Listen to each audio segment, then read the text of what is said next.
As capitais brilhavam com inovações, os salões da alta sociedade reverberavam com discussões sobre arte e ciência, e uma sensação de otimismo velado, por vezes ingênuo, pairava no ar. No entanto, sob essa fina camada de civilidade e avanço, fervilhavam tensões milenares, rivalidades dinásticas e uma corrida armamentista silenciosa, mas implacável, que era como um gigante adormecido, prestes a despertar com um rugido ensurdecedor. Quando a faísca em Sarajevo acendeu o rastilho, o continente mergulhou em um frenesi de mobilização que poucos podiam prever.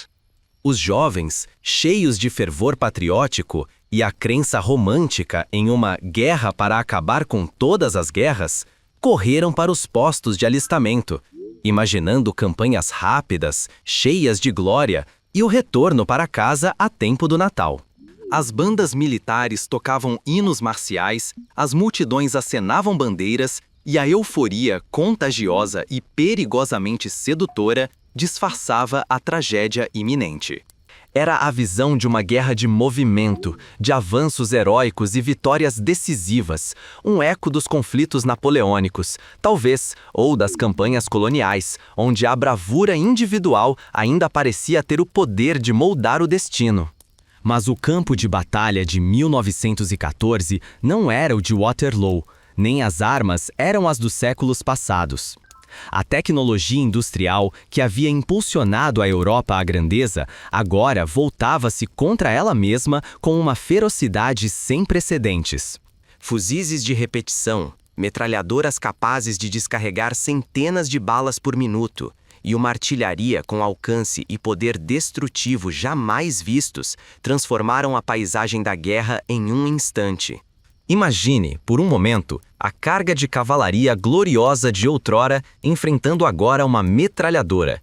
O resultado não era um combate, mas um massacre unilateral. Os avanços rápidos, sonhados pelos estrategistas militares, tornaram-se impossíveis.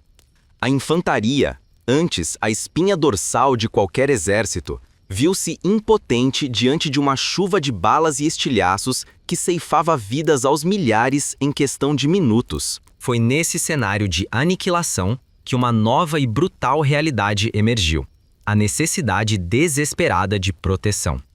Em setembro de 1914, após a Batalha do Marne, quando a ofensiva alemã foi detida, os exércitos, em um movimento quase instintivo de autopreservação, começaram a cavar. O que começou como abrigos rudimentares e temporários, logo se transformou em um sistema complexo e interligado de valas, escavadas na terra, que se estenderia por centenas de quilômetros na frente ocidental, do Mar do Norte até a fronteira suíça. Essas trincheiras não eram apenas buracos no chão. Eram cidades subterrâneas, labirintos claustrofóbicos, onde milhões de homens viveriam, lutariam e morreriam por anos. A estratégia, ou a falta dela, que levou à guerra de trincheiras era um reflexo da tecnologia bélica superando a tática militar. Os generais, presos a conceitos obsoletos de combate, lançavam seus homens em ondas contra as defesas inimigas, apenas para vê-los ceifados pela artilharia e pelas metralhadoras, transformando a terra de ninguém, o espaço desolador entre as linhas opostas, em um matadouro. A guerra de movimento deu lugar à guerra de posição, um impasse sangrento onde cada metro de terra era conquistado ao custo de milhares de vidas. Pense em dois pugilistas, ambos com os braços amarrados, tentando se atacar de longe, mas sem conseguir se mover para desferir um golpe decisivo. Era uma luta de atrito, uma moagem lenta e implacável de carne humana e moral. Essa estagnação, essa impossibilidade de avanço, não era apenas uma falha tática, era o catalisador para uma transformação profunda e terrível na experiência humana da guerra. As trincheiras se tornaram o útero de um novo tipo de conflito, um que iria despir o combate de qualquer vestígio de honra ou glória romântica, revelando sua essência mais crua e desumanizante. Dentro desses corredores de lama e desespero, o indivíduo começaria a se dissolver, a ser absorvido por uma máquina de morte maior do que ele, em uma escala que desafiava a compreensão. A cada dia que passava, a guerra nas trincheiras deixava de ser uma série de batalhas e se tornava um modo de existência, uma nova normalidade brutal. Os homens que ali estavam não eram mais apenas soldados.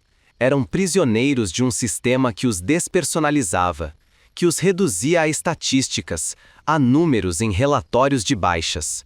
A linha de frente se estendeu, fortificou-se com arame farpado e defesas impenetráveis, e a esperança de uma rápida vitória desvaneceu-se na poeira das explosões de artilharia. E é exatamente aqui, neste ponto de virada, que a nossa jornada se aprofunda. Você já parou para pensar no que acontece com a alma humana quando ela é submetida a uma existência onde a morte é uma constante, onde o conforto é uma memória distante e onde a própria identidade se esvai na lama e no anonimato? A Guerra de Trincheiras não apenas moldou a paisagem da Europa, mas, de uma forma ainda mais profunda e perturbadora, ela começou a moldar a própria essência de quem era o homem. O que significa sobreviver quando a sua própria humanidade está sendo sistematicamente erradicada? As respostas a essa pergunta e a terrível verdade sobre o que essa guerra silenciosamente fez aos seus combatentes aguardam nas profundezas da trincheira, revelando como a estagnação e a destruição em massa pavimentaram o caminho para uma desumanização quase completa. Um horror que, de alguma forma, era até mais assustador do que a morte. A vida nas trincheiras da Primeira Guerra Mundial era, para dizer o mínimo, uma experiência infernal, um caldeirão de privações físicas e tormentos psicológicos que corroía a alma de qualquer homem. Imagine-se em um labirinto de valas úmidas e escorregadias, cavadas na terra, com cerca de 2 metros de profundidade e apenas 1,5 metro de largura, estendendo-se por quilômetros a fio. As paredes, feitas de terra batida, ou, nas trincheiras alemães, de concreto e madeira reforçada, eram a única coisa entre você e a morte instantânea. Não era um acampamento temporário, mas um purgatório permanente. Os soldados passavam meses, às vezes anos, vivendo, comendo, dormindo e lutando dentro dessas fortificações improvisadas, expostos a todas as intempéries, chuva, sol, neve, o frio cortante do inverno europeu.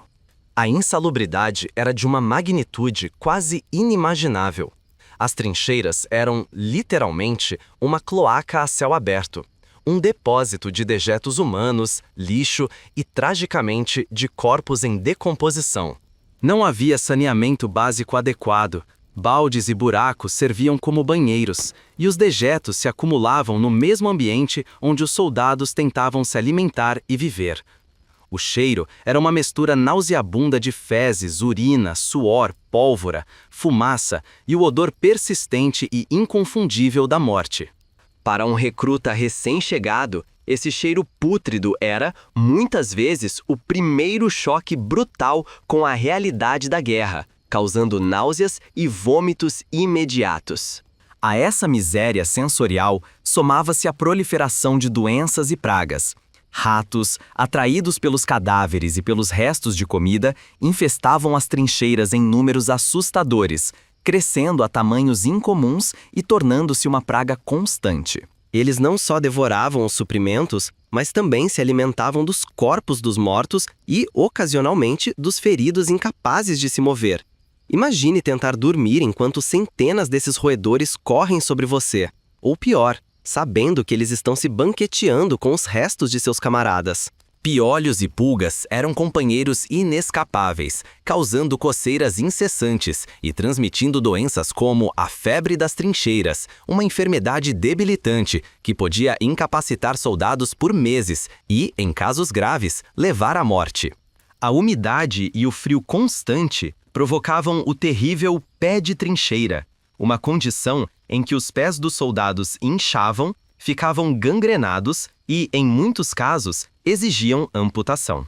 Há relatos de pés que simplesmente se descolavam dos tornozelos dentro das botas, uma imagem de horror que ilustra a brutalidade das condições. Mas o horror não era apenas físico. A paisagem sonora e visual da trincheira era um assalto constante aos sentidos e à mente. O som da artilharia inimiga era uma trilha sonora perpétua, com bombardeios que podiam durar horas ou dias a fio, transformando a terra em um inferno de fumaça, fogo e estilhaços. Essas explosões, muitas vezes próximas, causavam a condição que ficou conhecida como shell shock, ou choque de artilharia, hoje reconhecida como uma forma de transtorno de estresse pós-traumático. Os sintomas eram variados e aterradores: tremores incontroláveis, mutismo, cegueira temporária, paralisia, amnésia, pesadelos constantes e um olhar vazio, o famoso olhar de 1000 jardas, que revelava a mente quebrada de homens que haviam visto demais. A terra de ninguém, o espaço desolador entre as linhas de trincheiras inimigas, era um cenário surreal de destruição, pontilhado por crateras de bombas, arame farpado retorcido e os corpos insepultos de milhares de soldados que nunca conseguiram completar a travessia. Tentar atravessá-la durante o dia era suicídio. À noite, patrulhas de reconhecimento se arrastavam por esse terreno macabro, buscando informações ou tentando reparar o arame farpado, sempre sob a ameaça de snipers e ataque surpresa. O fogo amigo também era uma ameaça real. Na confusão dos ataques, muitos soldados eram atingidos pela própria artilharia ou metralhadoras. No meio de todo esse caos e desespero, existia, paradoxalmente, um tipo de camaradagem forjada no fogo do inferno. Os soldados dependiam uns dos outros para sobreviver. Compartilhavam rações, cartas de casa e o fardo insuportável do medo constante. Era um vínculo único, uma irmandade que só aqueles que viveram a experiência das trincheiras podiam compreender. Um elo que transcenderia a guerra e duraria por toda a vida. A monotonia dos longos períodos de espera, intercalada por momentos de terror absoluto, criava uma rotina bizarra. Horas de tédio insuportável eram preenchidas com cartas para casa, jogos de baralho e a leitura dos jornais de trincheira, publicações rudimentares criadas pelos próprios soldados para manter o moral e oferecer um pouco de humor negro. Mas essa rotina era sempre quebrada por incursões súbitas, bombardeios incessantes ou a temida ordem para ir por cima, um ataque suicida através da terra de ninguém. A tecnologia, ao invés de encurtar a guerra, apenas a prolongou e a tornou mais brutal. Além das metralhadoras e da artilharia, surgiram as armas químicas, como o gás mostarda e o gás cloro, que causavam cegueira, bolhas na pele e lesões pulmonares agonizantes, adicionando uma nova dimensão de terror. Os tanques, introduzidos mais tarde, eram uma tentativa de romper o impasse, mas em seus estágios iniciais eram lentos, ineficazes e muitas vezes ficavam atolados na lama. A guerra se tornou uma máquina de moer carne, onde o avanço de alguns metros era celebrado como uma vitória monumental, mas a um custo humano que hoje nos parece incompreensível. Cada detalhe da vida na trincheira, a lama que engolia botas, os ratos que competiam por comida, o cheiro de morte que nunca se dissipava, o som eterno das bombas, o medo visceral de um ataque de gás, contribuía para um esgotamento físico e mental que era projetado para quebrar o espírito humano. Essa não era uma guerra de heróis individuais, mas de resistência coletiva, onde a individualidade era uma luxa proibido e a sobrevivência dependia da capacidade de suportar o insuportável. Mas o que essa supressão constante da individualidade e a exposição a tal horror constante realmente significaram para a psique humana? O que acontece quando a humanidade é empurrada para além de seus limites? Não por um ato único de bravura ou covardia, mas pela mera persistência de uma existência desprovida de dignidade e propósito? É a essa questão fundamental que devemos agora nos voltar, para desvendar a terrível verdade de como a guerra de trincheiras transformou homens em algo menos que humanos, diluindo sua essência na lama e na carnificina industrial. Se as trincheiras eram o palco de um sofrimento físico e mental indescritível, elas eram, acima de tudo, o cadinho onde a humanidade de milhões de soldados foi sistematicamente despojada, atomizada e, em muitos casos, irremediavelmente perdida. A desumanização não era um subproduto acidental da guerra. Ela era, de certa forma, uma consequência intrínseca e quase inevitável da própria natureza da guerra de trincheiras e das escalas industriais de destruição que ela impôs. A terra engoliu nossos filhos. Uma frase que capta a essência dessa perda, não apenas física, mas existencial. Pense na maquinaria de guerra em si. A Primeira Guerra Mundial foi o primeiro conflito verdadeiramente industrializado. Fábricas trabalhavam incessantemente para produzir milhões de balas, granadas, projéteis de artilharia, máscaras de gás e uniformes. Essa produção em massa de ferramentas de morte era espelhada na produção de soldados. Milhões de homens foram alistados, treinados, enviados para a frente de batalha e substituídos por outros milhões quando caíam. Eles se tornaram, na prática, peças intercambiáveis em uma vasta máquina de combate, o que os alemães chamavam de Materialschlacht, a batalha de materiais, onde a vida humana era apenas mais um recurso a ser consumido. Como um operário numa linha de montagem, o soldado realizava sua função, era ferido ou morria e era prontamente substituído. A sua individualidade, os seus sonhos, a sua família, tudo isso era irrelevante para a eficiência brutal do sistema. Essa equivalência entre homens e material era reforçada pelas condições da trincheira. O uniforme, sempre sujo de lama e sangue, diluía as distinções sociais e de classe. Os rostos, invariavelmente pálidos, exaustos e muitas vezes desfigurados pela sujeira ou por feridas mal curadas, tornavam-se indistinguíveis. Em um ambiente onde a morte era onipresente, os corpos dos caídos muitas vezes permaneciam na terra de ninguém ou nas próprias trincheiras por dias, semanas, ou até que a artilharia os desintegrasse ainda mais, transformando-os em parte da própria paisagem de lama e entulho. Imagine a visão de um camarada, antes cheio de vida, agora um corpo desfigurado e anônimo, em decomposição, que você não pode sequer enterrar dignamente. Esse espetáculo constante não apenas traumatizava, mas também diminuía o valor da vida humana, transformando-a em algo efêmero, descartável. A rotina da trincheira contribuía para essa despersonalização. A vida era ditada não por escolhas individuais, mas pelas ordens de superiores, pelos horários de vigília, pelos bombardeios e pela necessidade de sobrevivência. O soldado era parte de uma massa, um elo na corrente de homens que se estendia por quilômetros. A comunicação, muitas vezes, era através de mensageiros ou telefonemas precários, tornando as relações pessoais e a expressão de sentimentos mais complexas. A propaganda de guerra, tanto para o público interno quanto para os soldados, também desempenhava um papel desumanizador.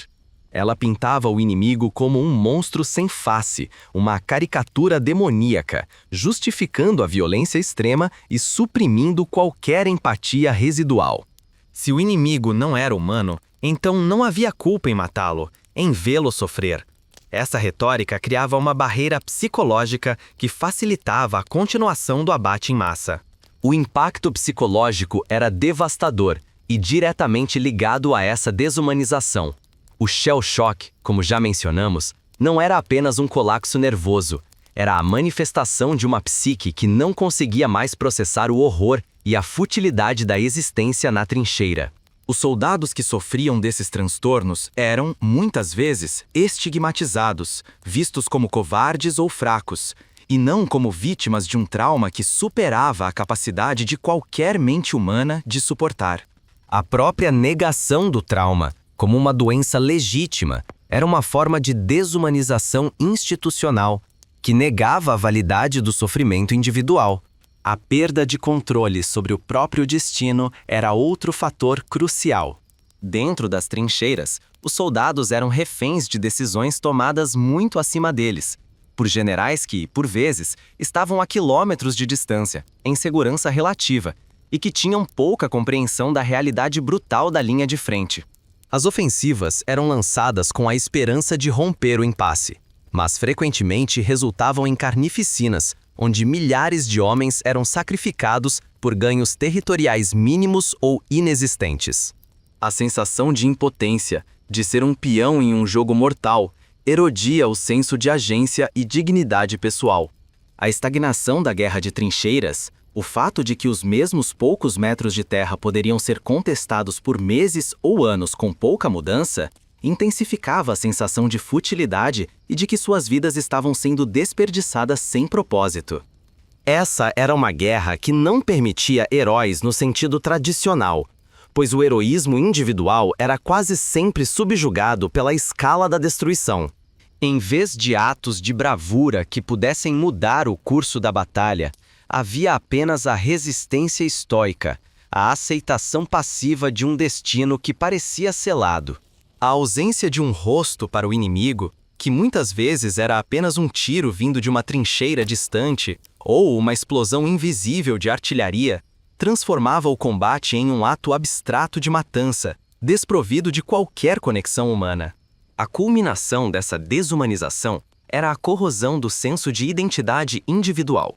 Longe de casa, desprovidos de privacidade, constantemente sujos, famintos, exaustos e em perigo, os homens nas trincheiras eram reduzidos às suas funções mais básicas: lutar, cavar, sobreviver.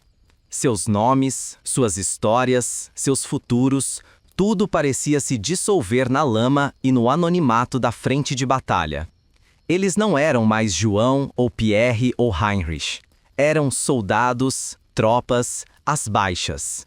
A individualidade, a singularidade de cada ser humano era um luxo que a guerra de trincheiras não podia ou não queria permitir. A guerra não só tirava a vida, mas também a dignidade, a identidade, a essência do que significava ser humano, deixando para trás apenas a casca, o corpo obediente à máquina da morte, transformado em um espectro que a terra e o inferno da trincheira haviam engolido. A fumaça da artilharia se dissipou, o eco dos tiros silenciou e a lama das trincheiras começou lentamente a secar. Mas o fim da Primeira Guerra Mundial não marcou o fim do sofrimento para aqueles que a sobreviveram. Guerra para acabar com todas as guerras deixou um legado de cicatrizes indeléveis que redefiniram a compreensão da humanidade sobre o conflito e a fragilidade da psique humana. Ao olharmos do alto dessa montanha de compreensão que acabamos de escalar, percebemos que o que foi construído nas trincheiras não foi apenas um sistema defensivo, mas uma máquina de desumanização que triturou milhões de vidas e alterou profundamente a trajetória do século XX. Os milhões de soldados que retornaram para casa não eram os mesmos jovens idealistas que haviam marchado para a guerra em 1914. Eles eram a geração perdida. Homens marcados por traumas invisíveis, com os ecos das explosões ainda ressoando em suas mentes e o cheiro da morte impregnado em suas memórias. Shell shock, antes mal compreendido e muitas vezes estigmatizado como covardia, começou a ser reconhecido como um transtorno psicológico grave, um precursor do que hoje chamamos de transtorno de estresse pós-traumático, TEPT. Imagine um soldado aparentemente ileso, que não consegue dormir sem pesadelos, que estremece ao som mais alto, que se isola da família, incapaz de se reconectar com o mundo que deixou para trás. Essa era a realidade de milhões, uma guerra que continuava dentro deles, muito depois que os armistícios foram assinados. A arte e a literatura se tornaram os veículos para expressar esse horror indizível e a desumanização experimentada. Poetas como Wilfred Owen e Siegfried Sassoon, que viveram as trincheiras em primeira mão, escreveram versos pungentes que desmantelaram a glorificação da guerra, revelando sua brutalidade e o anonimato da morte. O romance Nada de Novo no Fronte Ocidental de Erich Maria Remarque, talvez a obra mais icônica sobre o tema, narrou a experiência de um jovem soldado que, ao final da guerra, percebe que perdeu sua juventude, sua inocência e sua capacidade de se encaixar em um mundo normal, transformado em uma figura oca, um eco de quem ele foi. Essas obras não eram apenas relatos, eram testemunhos, gritos de almas que haviam sido dilaceradas e que buscavam dar voz ao sofrimento anônimo de milhões. Elas redefiniram o conceito de heroísmo, mostrando que a verdadeira coragem não estava em morrer gloriosamente, mas em sobreviver ao inferno e tentar recontar sua história. A Primeira Guerra Mundial, e especialmente a Guerra de Trincheiras, mudou fundamentalmente a maneira como a sociedade via o combate. A ideia romântica de um confronto entre exércitos heróicos foi substituída por uma imagem sombria de matança industrial, onde a máquina de guerra consumia vidas em uma escala sem precedentes. A futilidade de muitas das batalhas, onde milhares morriam por alguns metros de terra, expôs a brutal ineficiência de estratégias obsoletas e a desconsideração pela vida humana. A anonimidade dos soldados, reduzidos a números e a corpos indistinguíveis na lama, deixou uma marca duradoura na memória coletiva. Não eram mais indivíduos com nomes e rostos que morriam, mas baixas, uma estatística fria que refletia o custo de uma guerra que parecia ter perdido sua alma. As lições da desumanização nas trincheiras ressoaram por todo o século XX e além.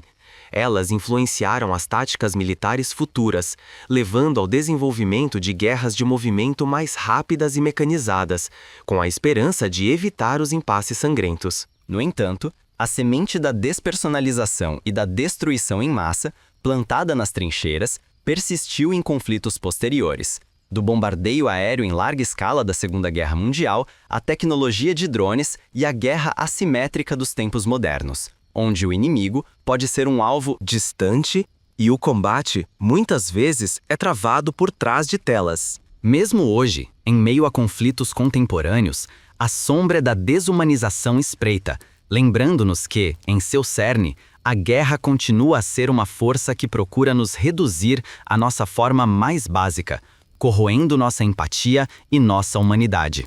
A recontextualização do início é crucial aqui. A euforia ingênua de 1914, o sonho de uma guerra rápida e gloriosa, foi pulverizada pelos gases tóxicos e pelos estilhaços da artilharia. A visão de honra e sacrifício foi substituída pela compreensão sombria do sacrifício inútil, da morte em massa e do esquecimento. A terra engoliu nossos filhos não é apenas uma metáfora da morte física, mas também da morte de uma era, da inocência e de uma certa concepção da humanidade. É a compreensão de que, nas trincheiras, não apenas corpos foram enterrados, mas também uma parte da alma coletiva da civilização. Ao chegarmos ao fim dessa jornada, somos forçados a confrontar uma verdade desconfortável. A Guerra de Trincheiras foi um espelho sombrio que refletiu a capacidade da humanidade de criar um inferno na Terra e de se adaptar a ele, pagando o preço mais alto, a perda de si mesma. Mas, ao entender essa desumanização, ao dar voz ao sofrimento anônimo, talvez possamos reforçar a importância da memória, da empatia e da busca incessante pela paz. Talvez, ao olharmos para os horrores do passado, possamos encontrar a inspiração para proteger a fragilidade da vida e a inestimável dignidade de cada ser humano, garantindo que o grito silencioso daqueles que foram engolidos pela terra nunca seja esquecido, e que sua desumanização sirva como um eterno aviso sobre os perigos da guerra. É um lembrete pungente de que, acima de qualquer estratégia ou arma, a vida individual é o valor mais precioso, e a sua preservação, a nossa responsabilidade mais profunda.